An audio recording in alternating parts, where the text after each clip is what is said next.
Welcome to the Colors Delight for Life. It's about life, where we share our experience, strength, and hope to help others so they have a better understanding. Thank you. Hi, myself Ashima. I am from India. So I'm a licensed clinical psychologist here in India. I just completed my training in the month of August last year. And so currently I am a private practitioner. And so I see clients due to the pandemic, like currently I'm seeing a lot of clients online. But if there is an emergency, then I'm seeing the clients on the offline basis also. And before this, I have worked as a school counselor for 3 years. And for my training that I was talking about, that I have, that currently that I'm a licensed clinical psychologist. For that, I've got training and supervision for 2 years. And then, that is a procedure that we get a license here in India for that. And it's registered with the Rehabilitation Council of India. I belong to, if I talk in terms of the country, and when we are talking now here in terms of the world, I belong to a very small town here in India, which, might not be very upfront when people are talking about it, doesn't show up there. So yeah, that's how it is. Okay. What I would like you to do, hi, my name is Andrea, and just to give you a little share about me, I was raised in a cult as a kid, and I was taken out of the home at age 11 due to sexual, physical, and mental abuse. And then I got a job I was in a Christian home for that time till I became a corrections officer, and then got hurt on the job and spent 2 years in a rehab facility, relearning to talk and walk. And this past year, I've been rebuilding my business after getting rid of a batterer who, and I've been through like 4 car accidents and back surgery. And but I've kept going. That the reason I'm sharing this with you is to give you some idea about, things you can share and things you've overcome. My business kept going. I look at myself as a winner. I look at you as a winner too. And with that, I'm going to let you start in, if you could, with your childhood and kind of work your way up about things you've overcome and share your experience, strength, and hope. Go ahead. Yeah, it seems like you have been through a lot, Andrea. Like I acknowledge that you spoke about it, and it does give a comfort level also to speak about a lot of things that people are going through. And if I talk about my childhood, to be honest, like even though it's a very small town, like how I mentioned, if I talk about economic terms, we had been quite well off in terms of a town there. We were like, I belong to a family which has been recognized. There is some part, what we call it, like zamindars. I don't know if that is something, the landlords. So I think I come from that lineage. So it had been good in that way, but India, as a lot of places in India, if I say that, there is a lot of patriarchy still, like something on those lines. So I wouldn't say that I have not faced it and we have not been through that.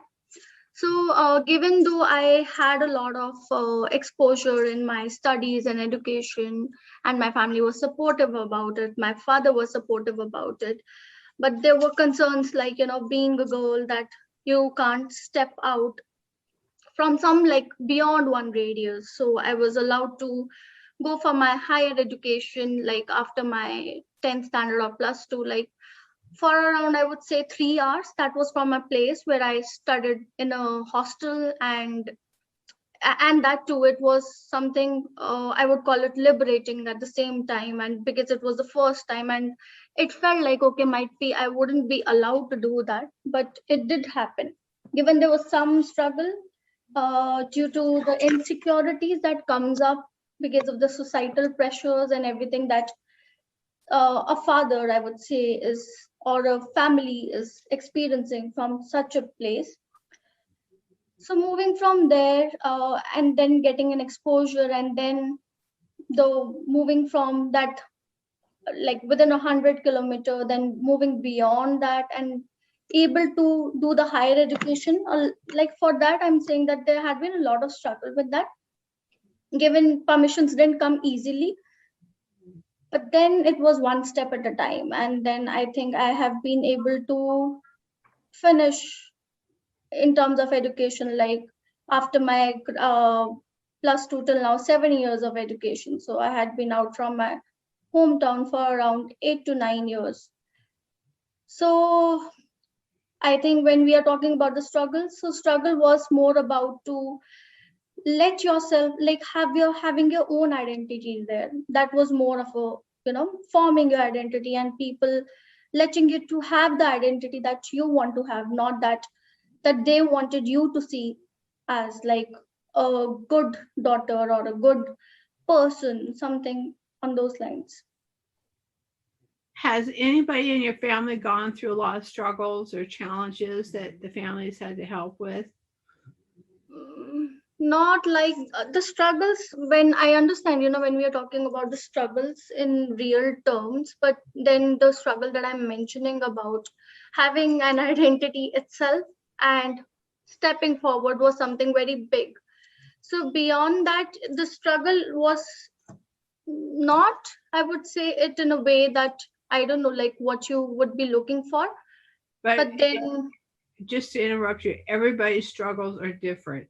What yeah, their internal conflicts they deal true. with. And so, that's the kind of stuff you can share with the audience, Yeah. so they So understand. the struggle was more like about having an identity. Struggle was about expressing yourself. The struggle was about, being individualistic.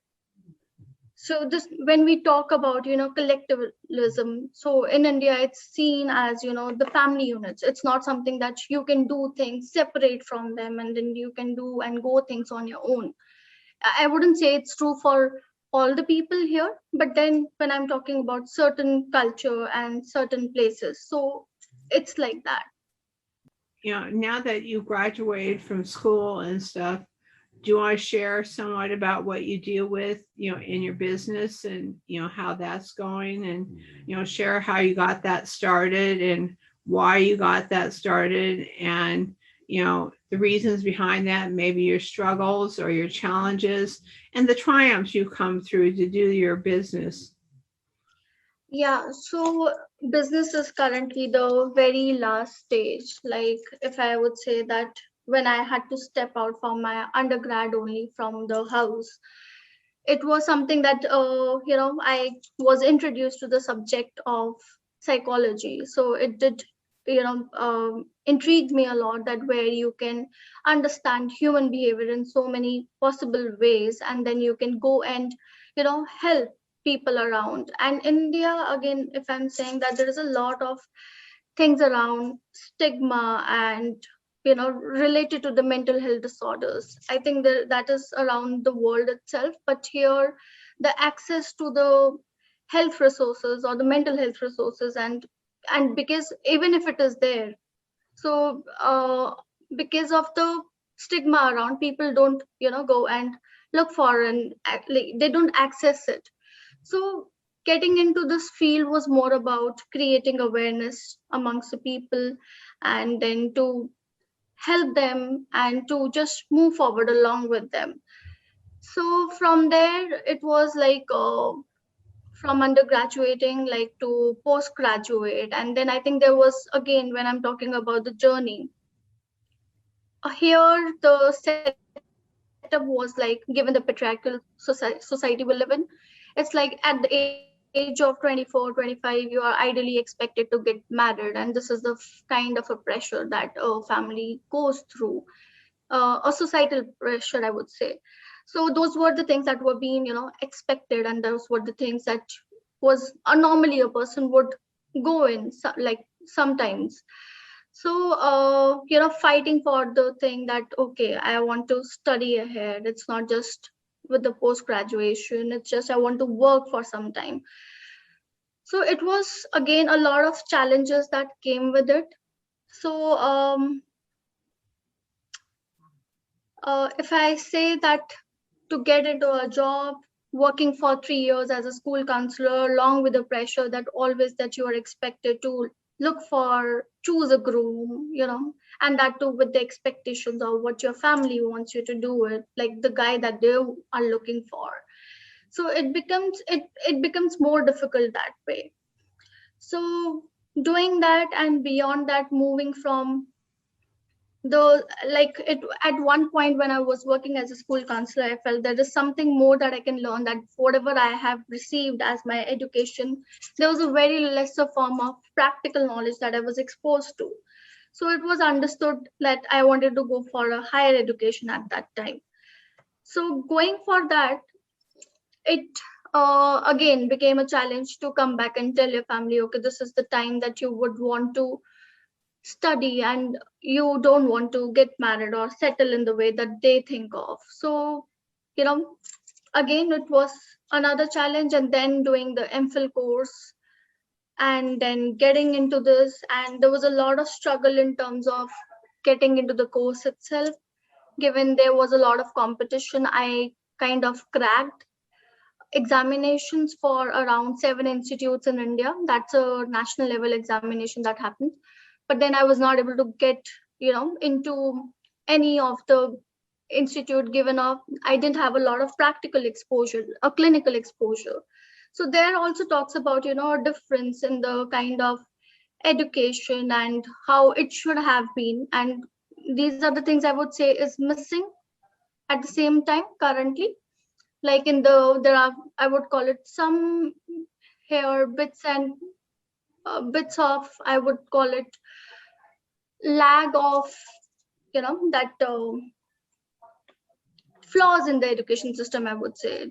And then I did get into one after a lot of struggle and lessons from the different interviews, and then it was there. And currently being in the practice, like being a private practitioner, so there are other challenges, different challenges to it. It's not just about the marketing part, that is the most important thing that I'm understanding currently. It's also to do with that whatever you are presenting, it shouldn't be harming like someone. It should be like you have to be very careful about the therapies, like it should be evidence based, what is suiting what kind of a person. So it's like that. You were talking about your family. What were some of the challenges you had to deal with your family? I know in India, family is very, very important, and connection with the family. And I know sometimes they do some arrangements with different things.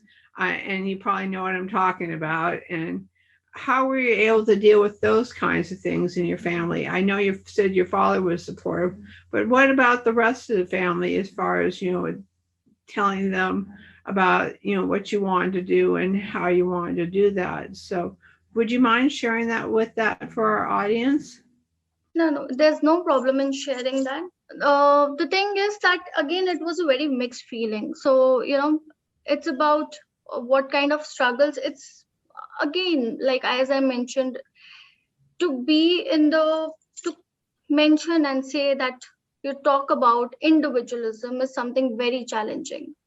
So it goes to a point that where people feel that are you disowning the family? So they wouldn't take, at least in my small town, if I say it, people might not agree when you go and tell them on face, okay, that you think like this, or a lot of people think like this. They might challenge my views, and I'm open to that. So it's like the moment they would want you to grow, at the same time they want you to grow at the level that you don't step beyond the some level, and you don't disown like individualism sometimes for some people is considered as disowning the family or just moving ahead and not thinking about the parents or the family itself.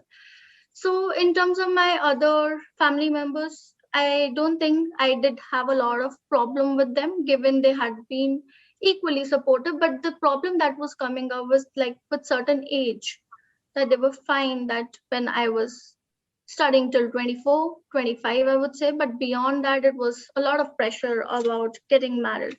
So if I say about my current age, I am 32 currently. So, and I got married last year, like in the month of November. So if I would say that again, it's about, so for so many months and years I was able to push them. And from where was that strength and everything was coming? I think it did come from a good support system also. Like if there were people who were not very comfortable, there were people who were progressive in the family itself. Like if I talk about my aunts, and if I talk about my uncles, so they were progressive in their nature. So that helped. And also I started practicing Nichiren Buddhism, so in the year like 4 years back. So I think that practice helped me a lot to move ahead and find that courage and be able like to speak about it, and then just strive for what is good. Would you explain for our audience how your faith, I don't, you said you were Buddhist and stuff. How did your faith play into your business and your family and stuff like that? And what kind of supports and, how did that really help you? Because we're very open here at Declares Delight for Life about faith and stuff, and how strong faith really makes a difference in your life. Do you mind explaining about that? Yeah, I am actually a Hindu by birth. If I talk about my religion that I was born with, like it was Hinduism. So, and it's not like currently like follow the philosophy of Buddhism, that is the Nichiren Daishonin. So it doesn't say that you have to change a religion. It's about following one philosophy and a spirituality. So throughout my practice in 4 years, I have never been asked for, get converted or what. It's about, that you believe in certain aspects of that philosophy and then you practice around it. So if I talk about this practice, so this practice states that that each person's life contains infinite potential. This is what they start with. And that that we all have an ability in us to overcome any problem or difficulty that we may encounter in our life. So this is the strength that they talk about, and there are three important components that they mention and they discuss. That it's one is about gratitude, second is about compassion, and the third is about courage. So these three elements are very important.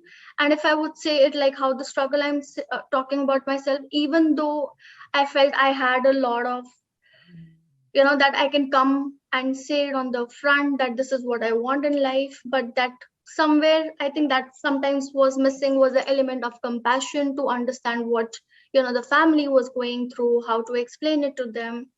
So these elements help me to balance it out, where I started asking in my prayers, if I would say, for a lot of compassion towards the family, so that I understand them. And the same time, like I was asking for like that they have compassion towards me and my thoughts and what I want to do in my life. So it was to do with them, and a lot of gratitude journaling, and also at the same time asking for that one, like the element of courage, that you do the thing in the best possible way, but without or limit, like without hurting or limiting the hurt part, that you don't end up hurting someone so much. So this is the philosophy about, and this philosophy very beautifully says that even if you have your enemy, so in this practice it's been encouraged that they try helping you to create compassion towards them, and that way you chant and you sit and you pray for their well-being. So this is a kind of this practice. So how difficult it would be someone who's hurting you so badly. If I'm talking about some enemy or someone else, it's so difficult. So but then it does bring through that chanting. And if I would say that it did come, I used to feel that initially that it might not work, it's very superficial, it's very, how would I be able to connect? But then I saw myself transforming. And the other component that they talk about is the human revolution, that we all have the capacity or the capability to progress. And it's okay if we move through different stages, that sometimes always we are not in the good saint like stage, we can turn into a devil like state. But how to move from the devil stage to a saint stage or become better each day, that is what it is about. Your beliefs are not much different than my beliefs. I believe Like in love, kindness, compassion, peace, hope, mm, and truth, yeah, and saying that you can do more above than what you think you can, and gratitude. Um, that's what Declares to Life for Life is all about. And yeah, what we true do. that, true that, true that. Yeah, and that's what we're about. And we do meditation. The books I've written have meditation in it. I practice meditation. I I maybe have somewhat of a different belief, but there are so many similarities in the belief systems that we argue so much about different beliefs, but when you get down to it, if you look at things this way, you, Hmm. you people don't have to argue. People can have Yeah, acceptance. And I think that's a big part or two of acceptance and gratitude. To me, that's being grateful you got a roof over your head, you got food in your belly, you got transportation, you got family that loves you, that you got friends that love you. I'm just starting to make a gratitude list, and you know what I'm talking about. yeah, And yeah. you know, you know, in your life, what are you really grateful for? Do you mind making a gratitude list for us? I would start with my family. I am really grateful for, what they are and where, and my partner, my life partner. So my husband, and that I was able to, even though I feel that was a struggle for me, and I had been able to study all these years and I've been able to learn and reach this far. Also, like, and getting introduced to the practice itself, because it was transforming, it was like liberating, and there was a lot of courage and the openness that I have been able to get through this practice, that is there. So I think there are a lot of things, but these are the major things if I can just think and tell you currently. Well, that's great. And if there were three takeaways that you could give our audience, what do you think they would be? Okay, so the takeaways would be something, okay, like from the practice itself, that it's very important, like how to have a compassion for someone. It would be very difficult, but having that seed itself, it's very important. And then it's about the courage, courage to just speak up, to face it, and then to do what is right at that moment. And the last is the gratitude, like just how you beautifully summed it up just a minute back. And it is something very important that we don't miss up, and then we just keep on rolling and moving one day at a time forward. And especially, I think all these things become very important at the time when we all are going through pandemic and we all are having seeing a lot of suffering around. So it does help in that way. Thank you for coming to Claire's Delight for Life. It's about life. I hope you enjoyed our podcast as much as I did, and I hope you have a great day.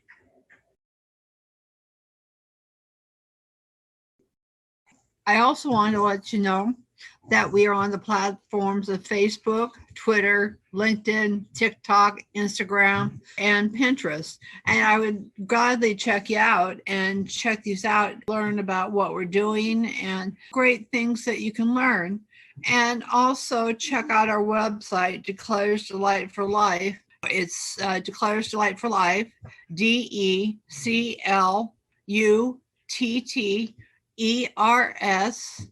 Delight, DELIGHT, for FOLIFE.com.